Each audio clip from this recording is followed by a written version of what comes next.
how to reset Bluetooth setting on your iPhone. Hey guys, welcome back to this YouTube channel. Today I will show you that how can you reset Bluetooth setting on your iPhone. So let's get started. On this process, at first you'll have to open the settings from your iPhone.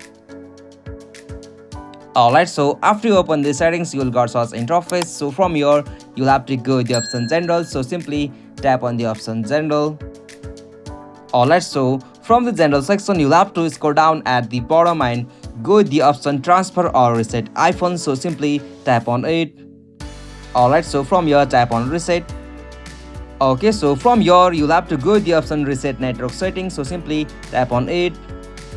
Alright, so simply from here you'll have to verify with your password. So after you verify with your password on your iPhone, you'll be able to reset all of the network or Bluetooth setting on your iPhone. So this is the easiest and simplest method.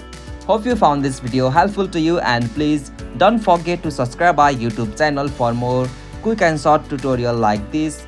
Thank you for watching this video. Have a nice day.